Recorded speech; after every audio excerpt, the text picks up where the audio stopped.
Hi, my name is Charlie Singh. Today we will talk about how Edge AI tackling educational knowledge gaps.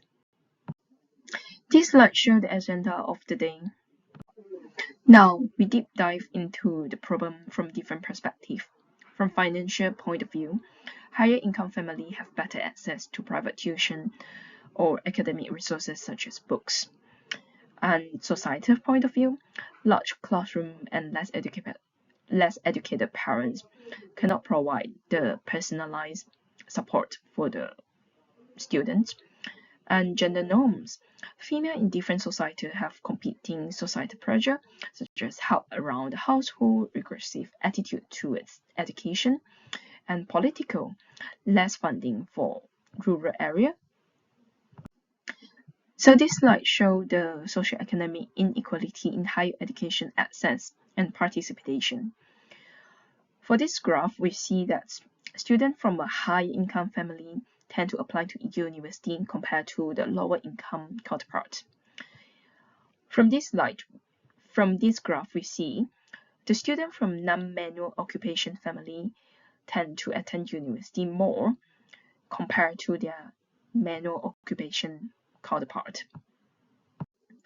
The technical problem here is the lack of scalable, personalized learning system in low-resource environments.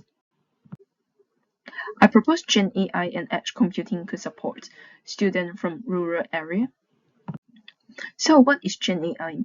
It is an umbrella term under artificial intelligence. It learns patterns from large dataset to create new content, such as text, images, audio, video, and code. It produces coherent and contextually relevant output. Power applications such as chatbots, content creation tools, enabling by deep learning. Here, we look at the very brief architecture of a Gen AI model. So it was trained by million to trillion token depending on the size of the model, data cleaning, pre-model training, tokenization, embedding, decoder, next token prediction. We will talk more about tokenization, embedding, and next token prediction in this presentation.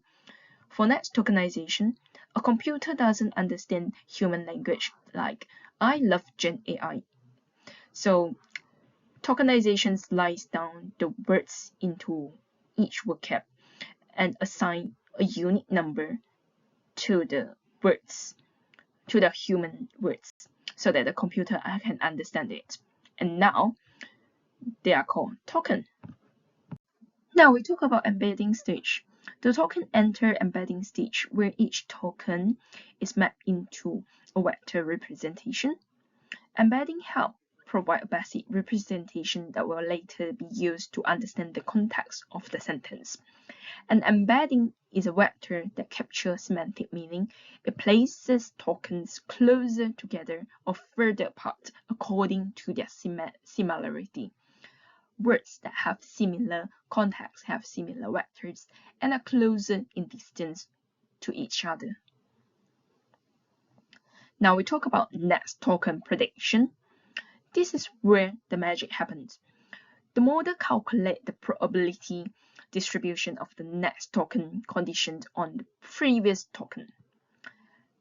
At the output layer, for example, given the Gen AI, the model computes probability for candidate tokens such as AI, LLM, XR, food. And for this example, AI has the highest probability due to the pattern learned during training, so it is highly likely to be selected. So the next word predicted would be I love Gen AI. The limitation and potential drawback. We'll talk more about hallucination in this slide. Gen AI hallucination is a byproduct of large language model as they calculate the probability of the next word. The causes such as limitation in reasoning ability, lack of real-world grounding, noisy or biased training data, and the probabilistic nature of language model that do not have the truth verification system, and it is nearly impossible to eliminate hallucination. Here are some real-world consequences of AI hallucination in professional. Young students are even less likely to have the knowledge and experience to accurately review AI content. Similarly, AI is intended to support students outside of school. Schooling is still essential. Now we talk about edge computing. With traditional cloud-based Gen AI model, it uses internet and large bandwidth, which we need to avoid in this case because with the rural area, we might not even have internet or we can't afford it. So the benefit of using edge computing is it processes data closer to the user, distributed architecture, low latency, bandwidth reduction, improved scalability, enhanced data privacy, cost optimization, reduce network congestion, support real-time application. What is Edge AI? It is a pre-trained AI model which is trained in the cloud or research lab before deployment, and the model is stored on the device. A small model is embedded in the laptop. On-device interference, students input a question and then it is processed directly through the model, and the model compute output through the model. No internet required, which is perfect for our situation. Real-time response, immediate feedback, and optimization for edge, which is model is compressed to fit limited hardware, ensure efficient performance on low-cost laptops, which is what we needed for our case in rural area. I wish to take this time to remind us the problem we seek to solve. We are asking ourselves how can we deploy Edge AI to tackle educational knowledge gaps in rural area. Here you will note that a table highlighting possible solutions alongside the challenges this solution presents. So the first two row, Cloud AI, Internet of Things, highlights more recent solution. These drawbacks fundamentally are high cost of implementation due to infrastructure problem. Such cost-ineffective solutions should not seriously be considered. Government budgets are likely to deprioritize education in favor of the economy or defense. Indeed, a House of Commons research paper showed an appetite to decrease the budget allocated to education. Therefore, a solution to our problem should seek to leverage cost-effective, infrastructure-light model in order to be viable for rollout to large population with minimal further spending required from any stakeholder. So the final three rows of alternative solutions are human tutor, school teacher, static tools. These drawbacks are well known. Human tutors are ultimately a privilege of urban rich, not rural poor. School teacher cannot be definitely, by definition, give bespoke attention, and offline tools are static by nature and are unable to address complex questions or be interactive.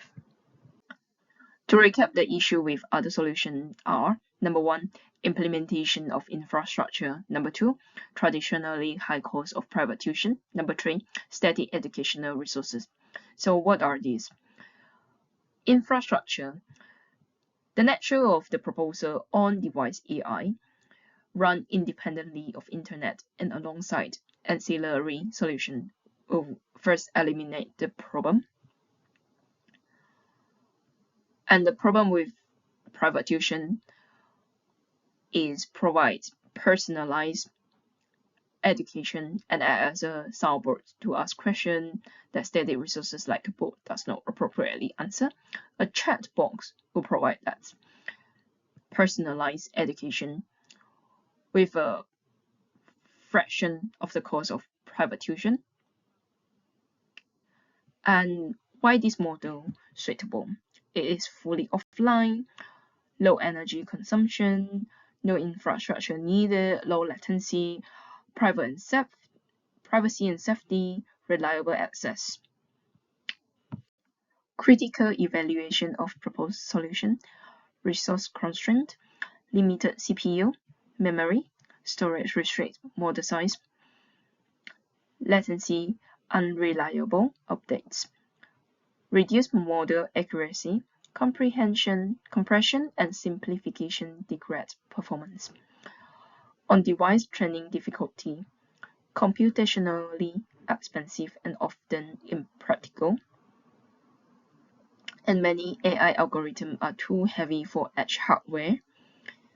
Data challenge, non-independent and identically distributed, limited or poor quality local data, indirect leakage through model updates, that's a privacy risk, and cost trade-off, balancing compute, energy, and communication is difficult.